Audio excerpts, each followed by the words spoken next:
we have it in our research authority that about 13,000, 15,000 cows is being consumed in Lagos State every day.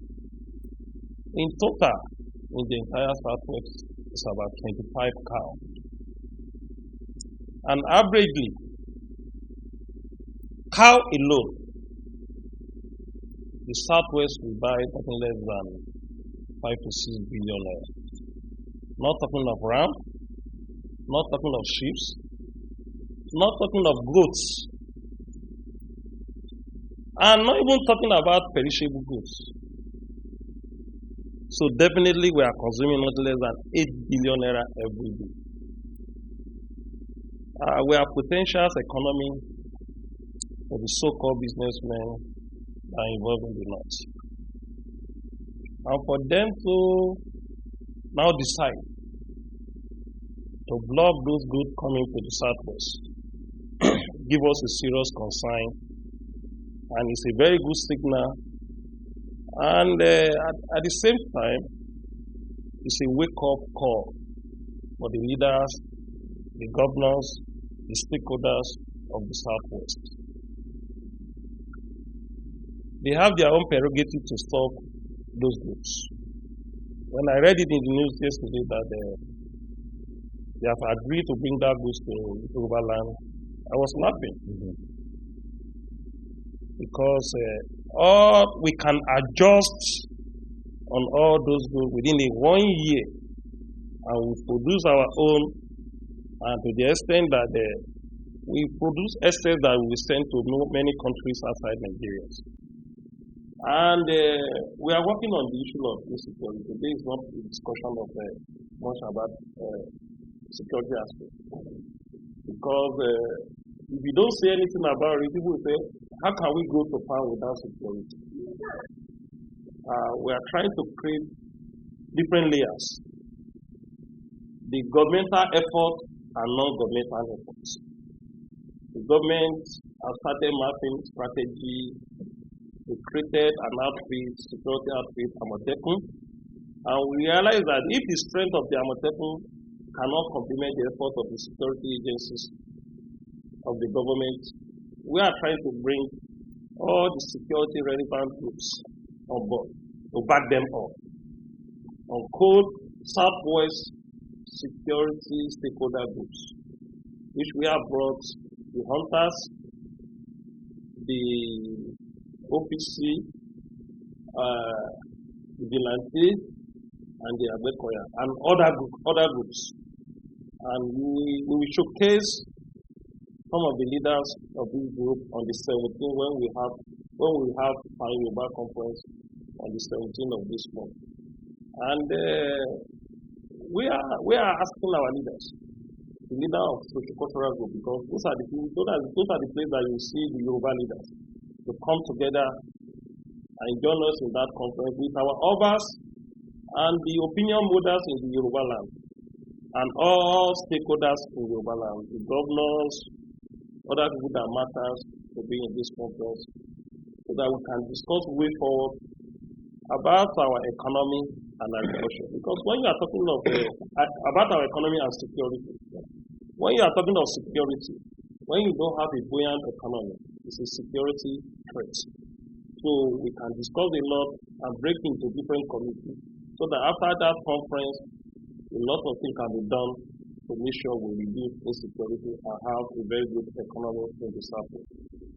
To blockade the Southwest and another part of the South, over cows and other food items. They thought we were going to be breaking them.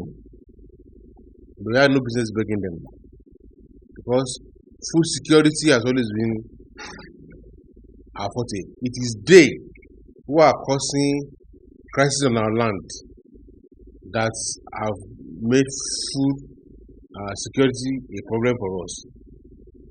But even cows is not healthy meat for us. They themselves, they don't eat cows. And Abafin Awolowo, They had what you call Fashola farms, all the rest of them, your Yoruba land, for meat sufficiency for us. And we Yorubas, we have sufficient food protein, goat meat, and all sorts of meat. So for some cow dealers, we think that they can arouse us and put us under siege. That you have killed our people. You've been killing our people. Traditional rulers, even Fashion's daughter, was killed by cow herders and so many other people. In Ifon, they killed Olufon on the street in the afternoon. Till date, nothing has been done. But the IG of police asked that leaders of Ifon should be brought to Abuja over cows that were killed. But to date, no action has been taken on the killing of Olufon in the afternoon, who was coming from a security meeting in Akure. That is why we are here this day to support and to launch the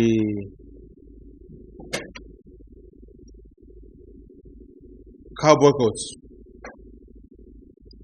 It means nothing to us, and we have here this morning the Local Council of Yoruba Land, Gani Adams, my brother Alhaji Sholalawa, and myself to represent our leaders and to proclaim this campaign. It's not even in their interest to involve in this blockage. So I think it's unnecessary for any government to pay compensation to anybody. The government will become the enemy of Yoruba land. Secondly, the issue of stakeholder meetings everywhere. You have to expect that in Yoruba land. We are planners. Yoruba did not believe in fire brigade approach on issues. We always reluctant to react. But when we react, we don't fail. Go and trace our history. Go and trace our ways. We are a race that believe in strategy. And when you go to many countries, you know what normally be the huge side of conference? Conference tourism. Conference tourism.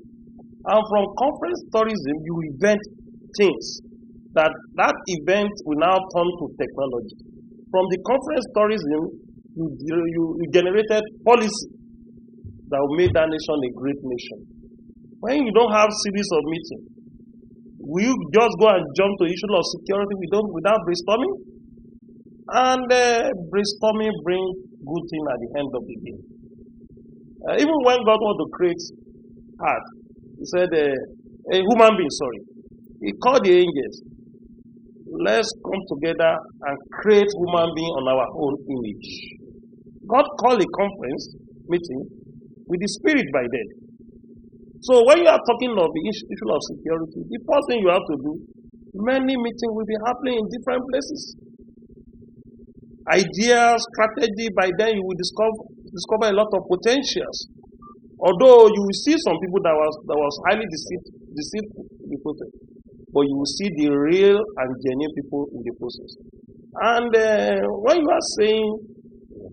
are saying the conference is just holding, we hold a conference on Friday. There was a breakthrough of operation on Friday. The next 1 week, there was a breakthrough in Igbora by OPC apprehending the second in command of Wakili, who has become a terrorist in Ibarapa Azist. And I can tell you we are very close to Wakili. I don't make noise when I want to operate. I'm not used of calling media every time. You know me. before I granted an interview, most of it is always being demand for it. But I operate, I bring my results out at the right time. So we are working in a lot of communities, and psychologically you will realize that the issue of kidnapping is reducing every day. And that was the effect of all this meeting, because they too are monitoring us. There is nothing we do they don't know. Most of these terrorists, I will call them terrorists, I won't call them bandits. They have a satellite in the bush. They have decoder they are using. And even though they don't have it in the bush, they have their informants in the communities.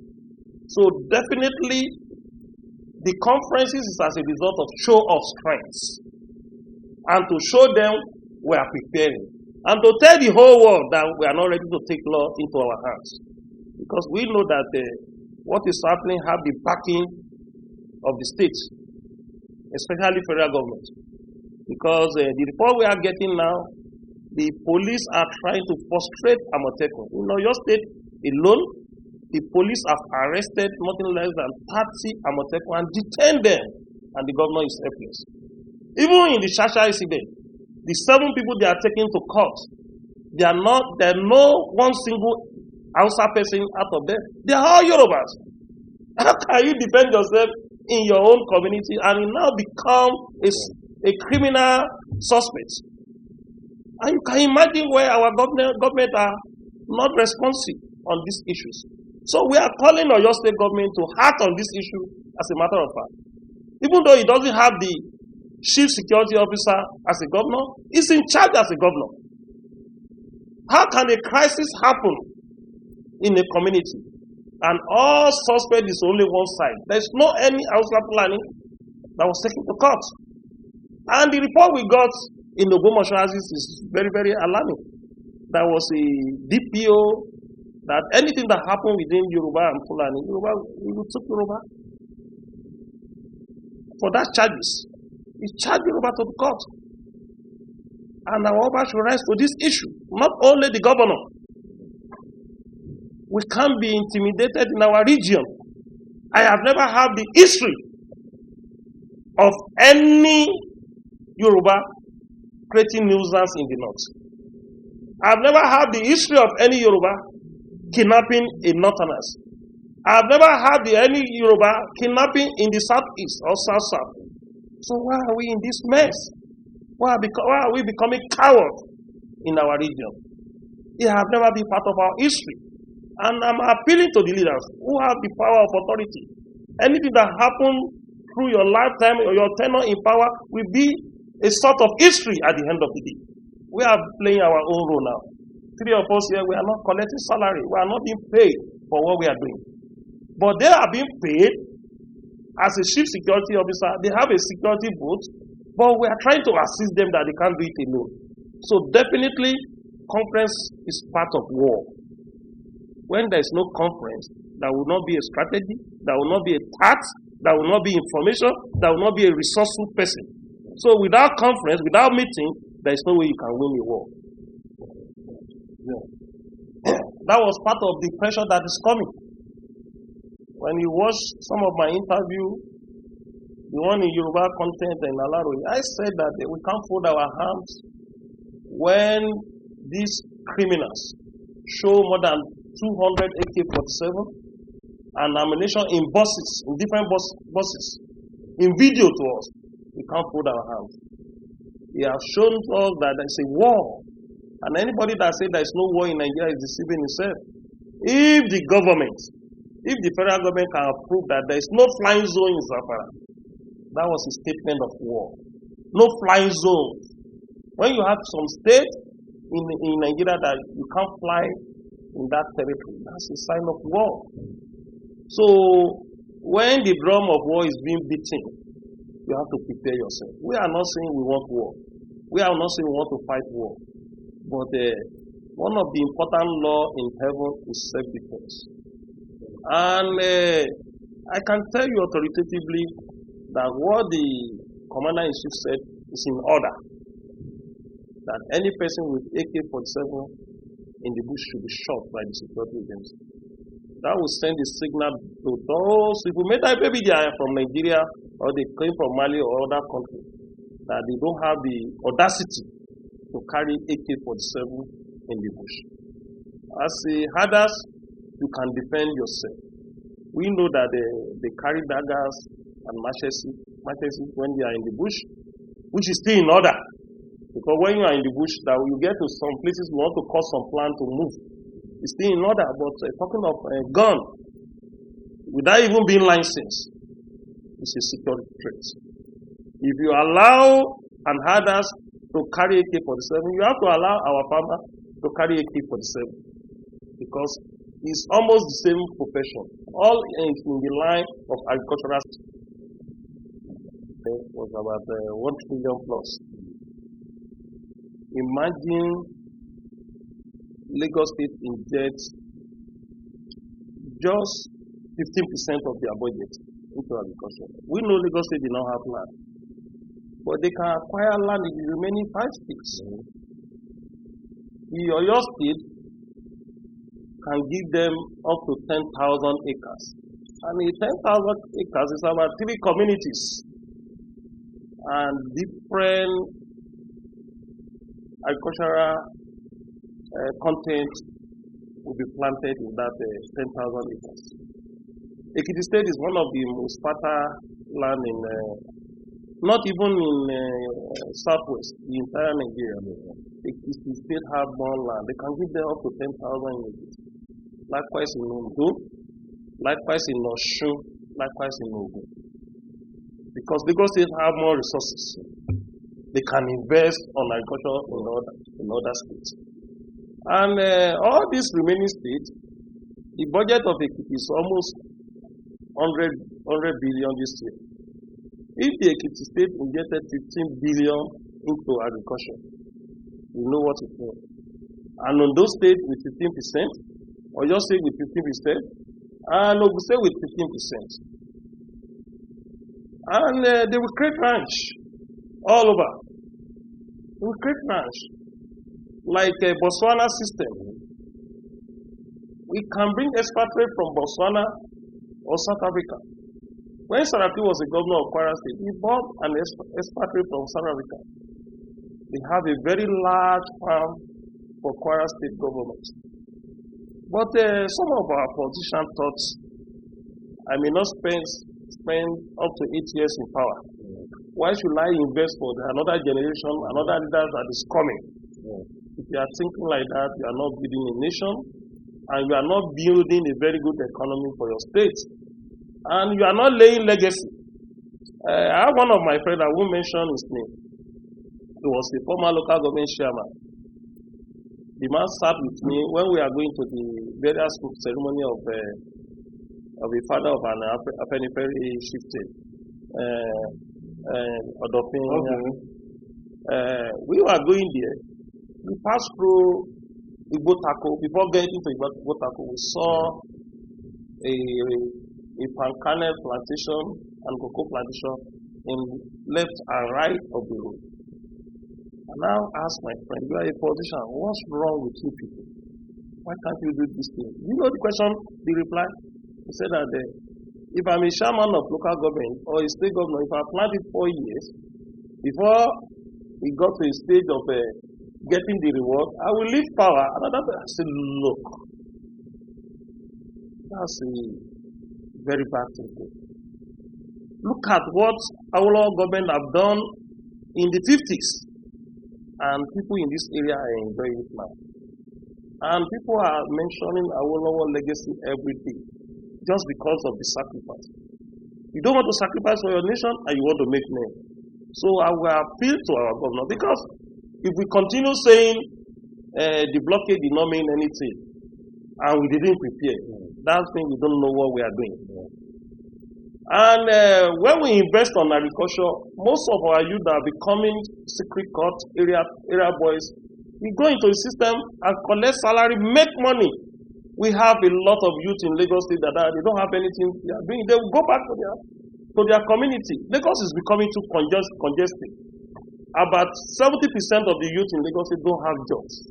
But when you invest on agriculture in that state, they will go back to their community, and they will be earning salary, they will develop their family.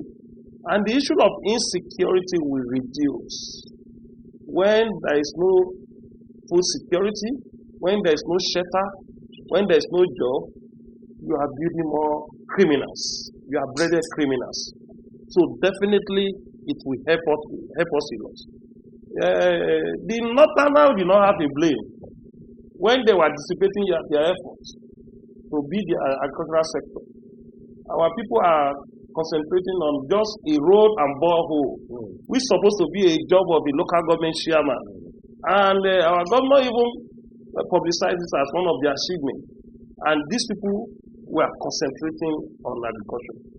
They now turn our region to a lazy region. And you can see what is happening. What is happening now is a psychological war. The blockage of the food is a psychological war. And it's a wake-up call for our leaders to do something at the right time. Thanks for checking out SYMFONI on YouTube. Please be sure to subscribe and like our videos for updates.